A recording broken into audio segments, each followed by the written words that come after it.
5 मंत्र देते थे नानक साहिब भी और परमेश्वर कबीर साहिब जी। फिर ये हैं 5 नाम हैं जो हमारे कमलों में ये प्रधान बैठे हैं। मूल कमल में गणेश जी, स्वाद चक्र में सावित्री ब्रह्मा जी, नाभि कमल में विष्णु और लक्ष्मी जी, हृदय कमल में शिव पार्वती जी और कंठ कमल में ये दुर्गा जी। तो ये 7 नाम इसलिए देते हैं हम कि मान लीजिए उपदेश ले लिया और ये प्रथम मंत्र एक बार मेरे मुख से भी सुन लिया मालिक की इसकी जैसे हम देते हैं, और फिर उसकी उस सुनने के बाद साथ साथ बोल लिया और फिर भी मृत्यु हो जाती है, तब मनुष्य जीवन गारंटीड है उस व्यक्ति को, ये गारंटी देता है। और यदि उसने जाप कर लिया कुछ दिन और विश्वास ठीक रहा तो वो स्वस्थ भी होगा और इसकी इसी जीवन में आयु बढ़ती चली जाएगी, परमात्मा बढ़ाता चला जाएगा जब तक उसका मोक्ष नहीं होगा, इससे जन्म में पार कर देगा आपको। तो इसलिए ये 7 मंत्र दिए जाते हैं। ये पहले वाला लास्ट वाला मंत्र आपको जन्म दिलाएगा तुरंत, मनुष्य जीवन का गारंटीड है, मृत्यु भी हो जाएगी पुण्यात्मा। इसलिए मान लीजिए किसी का कोई बीमार है, यहाँ 80% व्यक्ति दुखी आए हुए, और जो विश्वास कर लेता उनको गारंटीड बात पूछ लो, यहाँ लाखों बैठे होंगे आ जाते हैं, सुनते रहना और सब स्वस्थ हो जाते हैं। तो ये वो परमात्मा है। तो इसलिए प्रथम मंत्र जो आपको दिए जाते हैं इनमें ये 2 मंत्र अब कंपलसरी थे, पहले नहीं थे ये। तो इसलिए परमात्मा ने कंप्लीट कोर्स बना करके गरीबदास जी के माध्यम से हमारे तक पहुंचाया है। और जैसे आप जी किसी का जैसे विदेश गए हो, स्वदेश आना है, वहाँ आपने कोई कारोबार शुरू कर रखा है, कोई फैक्ट्री वगैरह लगा रखी है और आपका ठीक से काम चला नहीं, आपका बिजली का कनेक्शन कट गया, टेलीफोन कनेक्शन कट गया, पानी का कनेक्शन कट गया, गैस कनेक्शन कट गया, पैसे बने नहीं, तो आप कंडम हो गए। और वहाँ कोई ऐसा प्रभावशाली व्यक्ति आपको मिल जावे, सरकार को गारंटर बनाए कि भाई तुम इनका चालू करो कनेक्शन, मैं गारंटर बनता हूँ, और फिर उसको कहेगा भी जो पैसे तो देगा यही तेरे कर्जा उतारेगा, नहीं तो फिर काट दियो ना, वो देते की बात है। तो ऐसे ये दास आपका गारंटर बनता है और आपके सब कनेक्शन चालू करवाता है, लेकिन इनकी मजदूरी करके ये देने पड़ेंगे, तुमने कर्जा आप उतारना पड़ेगा। और परमात्मा जो है कुछ अपने कोटे से भी आपको पैसे देता, क्योंकि आप चला ही नहीं सकते अपनी फैक्ट्री को बगैर थोड़ा बहुत, और सारा ना मिल रहा कहीं से, तो वो बगैर आपके वैसे सब्सिडी समझ लो ऐसे देता है। तो परमात्मा पहले आपको सब्सिडी देता है जिससे आप अपना काम चलाओ और फिर डट कर भक्ति करो, मर्यादा में रहो, आप धनी हो जाओगे, बहुत शीघ्र धनी हो जाओगे। बहुत कीमत है इन मंत्रों की। इन भगवानों के जो 5 प्रधानों से आपने मुक्त होना है, त्रिकुटी पर जब जा सको हो उस समय पहुंच पाओगे जब इनसे आप अपना नो डू सर्टिफिकेट ले लोगे। अब ये मंत्र जो 2 मंत्र फर्स्ट और लास्ट है इन 7 मंत्रों में, इसके साथ मिलने से ये मंत्र जो प्रथम जाप आप करते हो, इनका ऋण मुक्त हो जाने के बाद भी कुछ आपकी कमाई यदि बच गई तो इन 2 मंत्रों के प्रभाव से ये कन्वर्ट हो जाएगी आपकी सतलोक चालन नालियाँ में, इनमें से बच भी गई तय। और फिर जब आप यहाँ से प्रस्थान करोगे तो आपका अकाउंट, अब ये कहते हैं राधा स्वामी धन धन सतगुरु वाले, ये जय गुरुदेव वाले कहते हैं, हमारे गुरु जी तो कहते हैं हम तो सीधे त्रिकुटी से चलते हैं। यहाँ बताते हैं त्रिकुटी यहाँ नहीं है, त्रिकुटी इसके पीछे बैक में है, यहाँ पर जो नीचे से सारा ये तंत्र साथ मिला हुआ आता है, यहाँ है पीछे। ये कहते हैं हमने ना तो वेदों की आवश्यकता, ना किताबों किसी और, ना हम गीता को मानते, ये भी तो किसी ने लिखी है। और हम तो सीधे त्रिकुटी से प्रारंभ करते हैं अपना रास्ता, त्रिकुटी से, उसका किसी ने नहीं पता। ये सारे ऋषि महर्षि त्रिकुटी माथा मारा करते और उन्हें खक नहीं पाया आज तक।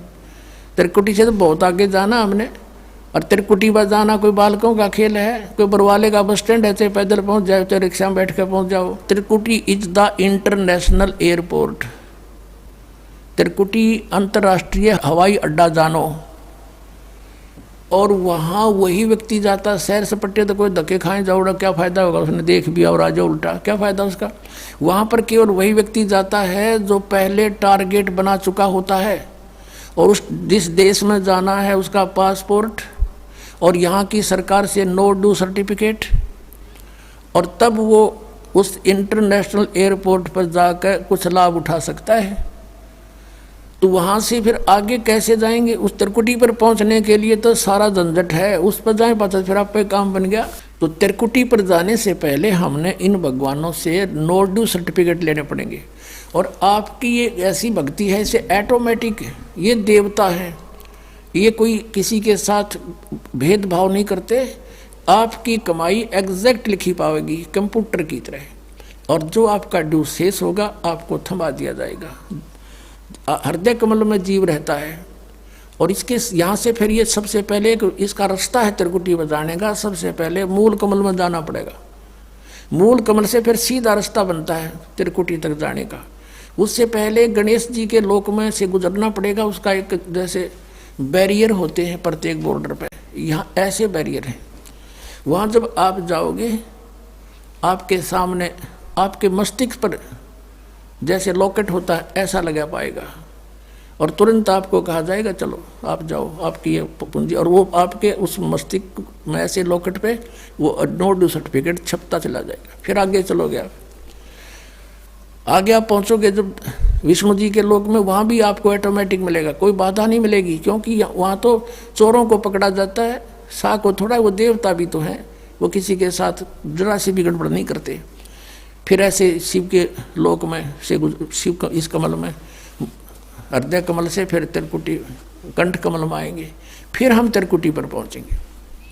अब त्रिकुटी पर जाने के बाद इस सतनाम के जो प्रथम मंत्र का अकाउंट वहाँ देंगे हम, लेकिन वहाँ पर यह काल बकवाद करवा देता है। यहाँ का जो जितने देव हैं ये अपने सत्र पर कोई गलती नहीं करते, ये करवाता है। जैसे श्री कृष्ण, इसने सारे प्रयत्न किए थे कि भी युद्ध ना हो, सबसे प्रार्थना की थी दोनों पक्षों से। फिर इन्होंने देख लिया था कि ये मानना नहीं, ये तो इन मत बुद्धि भ्रष्ट हो चुकी है। और उसमें क्या था कि सब रिश्तेदार राजा आधे आधे बांटने थे उन्होंने। ये राजा को भाई जो कौरवों के पक्ष में आना चाहता है वो अपनी स्वीकृति दे दो, पांडवों के पक्ष में आना चाहता है वो अपनी स्वीकृति दे दो, ऐसे कति तैयारी होगी। तब श्री कृष्ण जी ने सोचा भाई अब ये तो मेरा भी नंबर आओगा, मैं भी राजा हूँ, और मैं पांडवों का रिश्तेदार, क्योंकि श्री कृष्ण की बहन अर्जुन का ब्याह रखी, रिश्तेदारी पक्की, और उधर से वो चाचे ताऊ थे, कोई अलग नहीं। तो श्री कृष्ण जी ने यहाँ तक कह दिया कि भी एक तरफ तक मैं हूँगा, एक तरफ मेरी सेना होगी, अब मांग लियो जिसको मांगना हो। और यहाँ तक भी कह दिया कि मैं हथियार नहीं उठाऊंगा। अब पांडव तो मुंह धो रहे थे श्री कृष्ण पे कि सर्वशक्तिमान है, ये जो हमारी तरफ पक्ष में हो गया तो अकेला ही बहुत है। तो फिर पांडव घबरा गए थे। पांडवों ने यहाँ तक कह दिया था प्रभु हमें 5 गांव दिवा दो, हम युद्ध नहीं करेंगे। वो नहीं माना था, फिर भी छोड़ो इस बात को, हम आगे लेंगे। तो फिर जब महाभारत का युद्ध हुआ, अब श्री कृष्ण ने हथियार उठाया, पहिया उठा लिया रथ का, उसको अपनी शक्ति से सुदर्शन चक्र बना दिया, और उसने बहुत लाखों लोगों को काट डाला। अब ये अपने सत्र पर गलती नहीं करते ये देवता, जब तक ये न्यूट्रल रहते हैं। और जब इस काल ने इन पर प्रभाव किया, अंदर प्रवेश कर गया इसके काल, श्री कृष्ण के पाप को बनवा दिए इसके, और सुदर्शन चक्र उठवा दिया और झूठा बना दिया, वह प्रतिज्ञा भंग करवा दी। ऐसे ये त्रिकुटी पर जाकर चाल चाल है, यहाँ तक नहीं बोलता ये। अब वहाँ ये कोशिश करता है कि इसको यहाँ उलझा दूँ। उससे पहले बहुत सी ऐसी बहुत से वहाँ पर त्रिकुटी तो एक बहुत बड़ा सांग है, बहुत बड़ा प्लेटफार्म है, और वहाँ पर कहीं पर डांस हो रहे हैं, कहीं पर दुकानें लगी हैं, औरतें खड़ी हैं नाच रही हैं, कोई अर्धनग्न शरीर में खड़ी हैं, और बहुत से वैसे सुंदर सुंदर खड़े हाथी सजे हुए।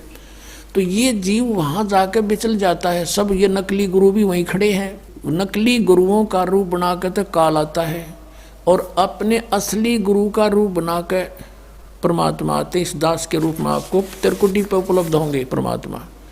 तो वहाँ क्या होगा कि कई बार ये काल भी परमात्मा यानी असली गुरु का रूप बनाकर खड़ा हो जाता है। तो सबसे पहले आप क्या करोगे, प्रणाम जब करोगे गुरुदेव को, ये स्वभाव तो आपका यहाँ बना ही दिया जाता है, गुरु जी दिखे दंडवत करोगे। दंडवत करते समय एक सतनाम का सुमरण अवश्य करना होता है। 1 सेकंड, ये 10 सेकंड मुश्किल से लगती हैं। श्वास उस श्वास का सिमरण करें प्रणाम करते समय, और उठ कर जब देखोगे यदि परमात्मा होंगे तो एज इट इज पाओगे, और जय काल होगा दास के रूप में तो उसका स्वरूप बदला पाओगा, ऊपर का कपड़ा हटा पाओगा, उसका असली सूरत मिल जाएगी, तो आप वहाँ से बच जाओगे। अब फिर क्या होगा कि फिर तुम जैसे यहाँ आप देखते हो गुरु जी आगे सारे पीछे पीछे हो लेते हो, तो वहाँ जब मृत्यु होगी आपको स्वप्ना सा दिखेगा। जैसे आप किसी ऑफिस में गए हो किसी कामवश, और वहाँ आपका काम फटाफट होता जा रहा है, नहीं होता है तो आप दुखी हो रहे हो, बार बार बैठ कर रो रहे हो, तो ऐसे ही चलेगा वो। तो वहाँ जाते ही जब आपको गुरुजी दिखेंगे, आप एकदम इसी स्वभाव से, जो आपकी यहाँ रिहर्सल हो रही है, आपके अंदर जो आस्था कसक पैदा हो रही है, ये वहाँ काम आवेगी आपके। तो ये सब रिहर्सल यहाँ कराई जा रही है कि गुरु को परमात्मा जानकर ये सब क्रियाएं करो, तो वहाँ ये आपके काम आऊँगी, वहाँ अपने यूज होंगी ये सारी फार्मूले। तो जब आपको ये पक्का हो गया कि ये है गुरुजी, फिर आपको लेकर के धर्मराज के दरबार में परमात्मा जाएंगे इस दास के रूप में, और धर्मराज से कहेंगे जी इसका हिसाब कर दो, भगवान का आदेश है, आप लो अपना ये एक इसकी कमाई जो तुम्हारे सत्र की वो प्राप्त करो।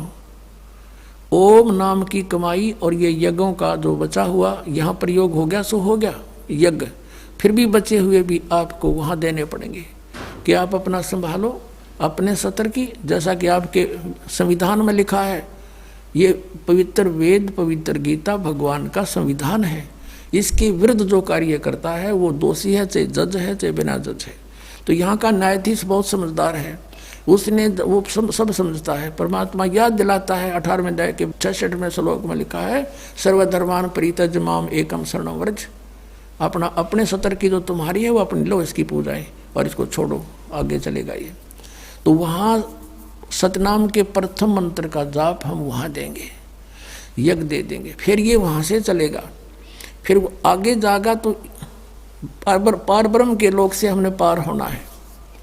वहाँ पर सतनाम के दूसरे मंत्र की कमाई जो श्वास उश्वास से की हुई है,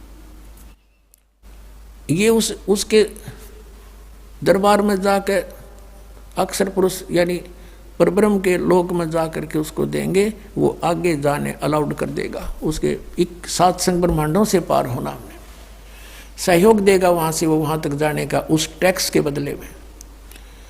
अब यहाँ बताया है कि जे तू पढ़ा पंडित बिन दोई ना अक्षर दोई नावा, और पर्णवत नानक एक लंगाए जे कर सत समावा। अब ये 2 अक्षर का नाम जो सतनाम है, ये हमें भंवर गुफा तक पहुंचा देगा। भंवर गुफा है, जैसे अभी तक हमने 10 द्वार सुने थे, तो यहाँ परमात्मा ने गरीबदास साहिब जी के माध्यम से कहा है कि 12 मद मैल मठ बोरे बहुर ना दे धरे रे। वो तो 12वें द्वार को पार करके है वो मठ, वो स्थान, वो ठोड़ ठिकाना, फिर जहाँ जाने के बाद बहुर ना दे धरे रे, फिर दोबारा जन्म कभी नहीं होता। एक 10वां द्वार तो इस शरीर से निकलना है, ये शरीर और एक ब्रह्मांड एक है, इससे निकल गया। कई योगी देखे यहाँ से शरीर फोड़ जाते हैं, यहाँ एक काग बोलते हैं इसको, स्थान को काग। छोटे से बच्चे को आप देखोगे नर्म नर्म स्थान होता है, वो कई बार नीचे हो जाता है तो उसको एक देसी इलाज से ऊपर उठाते हैं हाथ से, तो इसको फोड़ के वो बाहर निकल जाते हैं। वो कहते हैं जिसकी मृत्यु यहाँ से हुई हो ना, उस योगी को कहा करते इसने ब्रह्मांड फोड़ दिया। ब्रह्मांड फोड़ दिया, केकला तोड़ दिया। ब्रह्मांड के बीच में, प्रत्येक ब्रह्मांड के बीच में वैक्यूम प्लेस है, खाली स्थान बहुत लंबा चौड़ा। ये फिर वहाँ धक्के खाएं जाओ, उसका वहाँ के चक्कर काटें जाओ, ठंडी ठंडी इसमें लगती रहे, और वहाँ इसकी कमाई पूरी हो जाएगी, फिर वापस नरक में। अब फिर 21 ब्रह्मांड का भी एक ग्रुप है, चारों तरफ से एक अंड आकार है, और 21वें ब्रह्मांड का कनेक्शन जो है उसके चारों तरफ भी फिर खाली स्थान है, और वहाँ से सीधा एक 11वां द्वार है, वो अक्षर पुरुष के लोक में प्रवेश होता है 7 संग ब्रह्मांडों का। वो 7 संग ब्रह्मांड भी चारों तरफ से एक तरफ बंद हुए हैं, पैक हैं, और बीच में अलग अलग डिवाइड हैं, वो अलग हैं। तो जब 11वें द्वार को पार करेंगे तो उसमें प्रवेश कर जाएंगे अक्षर पुरुष के लोक में। और 12वां द्वार जब है अक्षर पुरुष का, जो 12वां द्वार है अक्षर पुरुष के लोक से सतलोक में जाने के लिए पहले बीच में एक और स्थान है जो गुफा टाइप है, और उसको ऐसे गोल आकार है, वो ऐसे ऐसे जाएगा ऊपर को। तो वहाँ जब हम 12वें द्वार पर खड़े हो जाते हैं, इसका जो अक्षर पुरुष का चारों तरफ से जो बंद है उसके पारदर्शक है वो, वहाँ से सतलोक दिखाई देता उस आत्मा को जिसके पास सार नाम की कमाई है। अन्य को नहीं दिखता, अक्षर पुरुष के लोग व्यक्तियों को नहीं दिखता, वहाँ के प्राणियों को नहीं दिखता, तो वहाँ से फिर वो दिखाई देता है। अब जैसे नानक साहब ने कहा कि एक छुड़ावे एक लखावे, यूँ तो छुड़ाओगा कालते सतनाम का पहला मंत्र ओम, और वो जो दूसरा मंत्र है वो लखावेगा, वहाँ जाकर एंड पे बैठा देगा, और वहाँ से आपको सतलोक दिखाई देगा, पार नहीं हो सकते। सार नाम है जिसके पास, तो फिर वो आगे उस भंवर गुफा से पार करके और फिर आपको 12वां द्वार पार करके तब परमात्मा का वो मठ है, वो स्थान है, सतलोक है, जहाँ जाने के बाद साधक फिर लौट के कभी संसार में नहीं आते। तो इस प्रकार ये अर्थ तो ये था 18वें अध्याय के 66वें श्लोक का। ये बालक के जाने संस्कृत के जानने वाले विद्वान पाक रहे थे, इनको कख नहीं पता था, अनर्थ कर डाला इस अनमोल सदग्रंथों का।